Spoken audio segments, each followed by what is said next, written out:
I'd like to talk about Virginia's scoring troubles. Damn. I mean,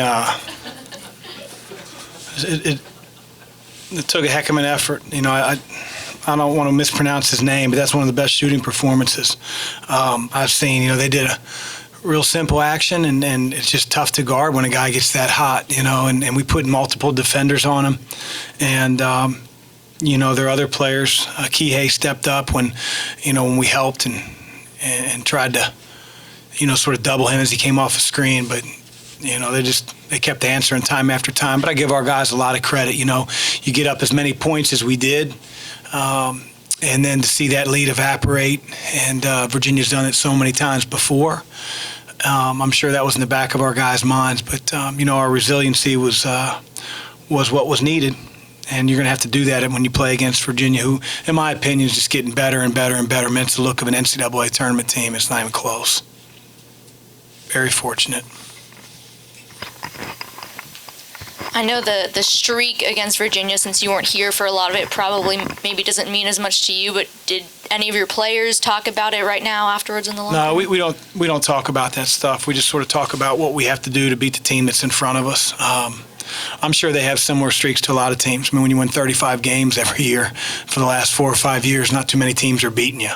So, you know, that's what happens when you win a national championship, or you win in the conference how many years in a row. I mean, you're going to beat a lot of teams, and so you know, they've had to turn over their roster, their culture, and their style of play and their identity has not changed. They're continuing to get better. It was a hard fought victory for our team. Yeah, you mentioned the resiliency you guys showed at the end of the game. When shots aren't falling like that, you know, are you just telling guys, well, look, then we've got to get to the line. We've got to figure out a way to win this in a different way?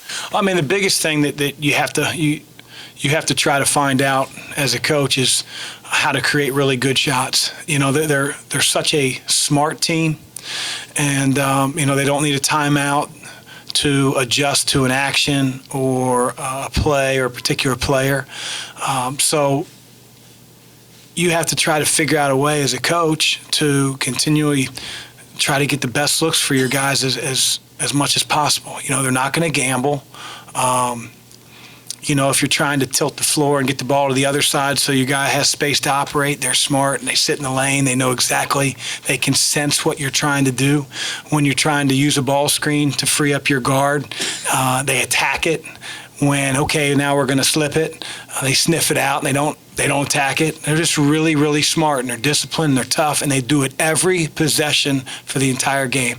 If you'd have told me to score 80 points, I mean, at halftime, we scored 44 points, and all you keep hearing is like, hey, if you can get to 60 against Virginia, you can win.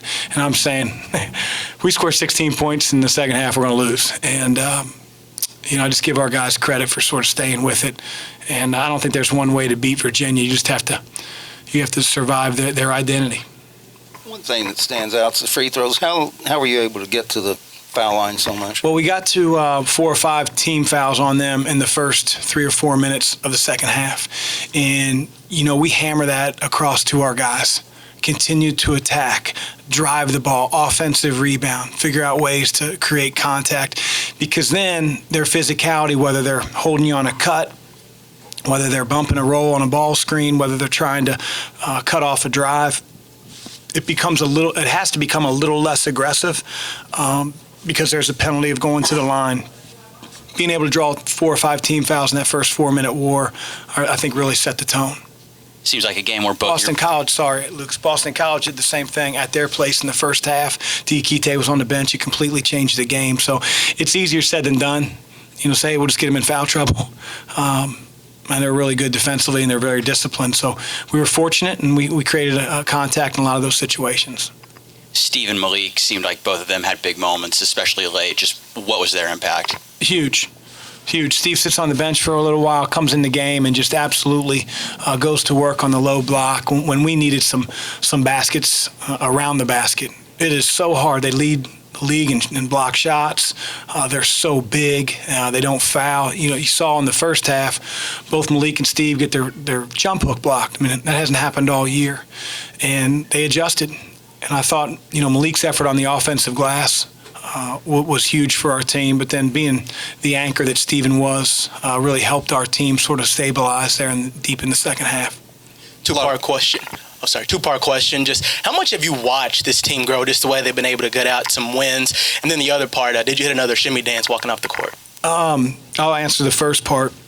I think our team, we have older guys, and we have guys that want to go out the right way, but you have to earn that.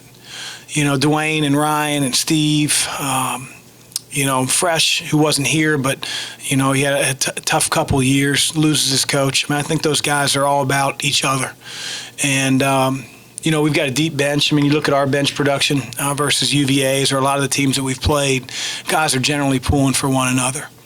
Darius gets off to a great start. He's the first guy on the bench cheering for David Johnson as he goes down the lane and gets fouled. And you don't always get that. So I'm not going to answer the second part. There's a lot of discussion coming into this game about recent turnovers. Play one of the best defensive teams in the country and only 6 today. What's that tell about the response of your squad? Well, in fairness, they're not a high turn-you-over team. Unless you're just being very loose and casual with the ball, you're not going to turn the ball over most of the time. Diakite can be very handsy and bat some balls away, especially when he's ball screen defensing.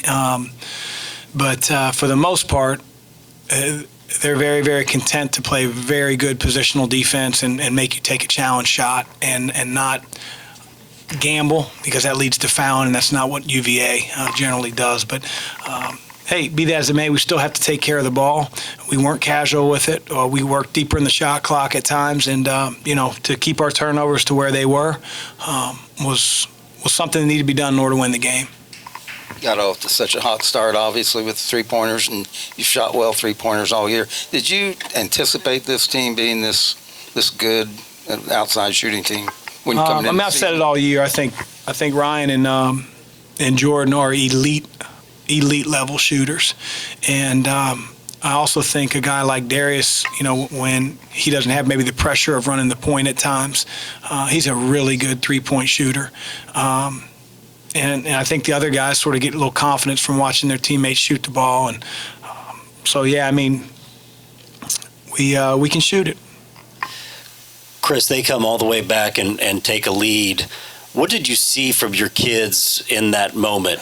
Because it seemed like they had another gear. They do this a lot in games. They talk amongst each other in timeouts and huddles. I generally meet with my coaching staff and talk about strategy, adjustments, offense, defensively, what do they see, and then I'll take a main message or two back to the team. But those guys are a lot more vocal than most of the teams I've coached. They're smart. They see things. They have enough humility to take it from a teammate, and they believe in how we play. They believe in our system. And, I also have a lot of trust in those guys. I ask them, do you want to go zone? Do we want to stay man? And, that wouldn't be the case in certain years, but it is now.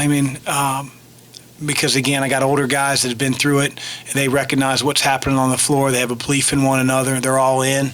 And it's bottom line, it's their team. They're going to be remembered. Hopefully Kenny lets me stay for a few more years and I'll coach many more teams, but that's Dwayne Sutton's one and only chance to go out as a senior. Ryan, Steve, all those guys down the line. Coach, it looked like you were surprised about the technical foul. What happened in that sequence, and could you explain what happened there? Yeah, I can't get into the officiating. I thought it was a bad call. It's a tie game, but he's the official, so he's right in that situation. But sometimes my wife is right in arguments, and I still think she's wrong. So I'll just leave it at that. One more. Chris, what? Damn, like Seinfeld, I'm supposed to go out on a high note. We can redo it. What did you see when you put David in there in the last 5 minutes? He run in, and what did you see? And then obviously he made those plays of getting to the bucket. David's our best playmaker. He just is. He's got great size. He can see who's helping in on ball screens. Felt like defensively, although he's a freshman, maybe give us a little bit more length, out there. And so that was really it. We played Fresh along with him because I think Fresh is probably our best perimeter defender, but he's a little bit smaller at times. So that was sort of the thinking behind it. I'll be honest with you. Anybody in the crowd could have picked out who's going to guard the kid. He's going to score. I mean, we got to be better at off-the-ball screening action. It's very, very simple, but the kid was reading it, like Ray Allen did in NBA Finals, and just was banging the shots in. And so went zone a couple of times. I felt like they got good looks out of that. And so it's basketball. Sometimes those things happen, but fortunately we made enough plays on the other end to win the game. Thank you.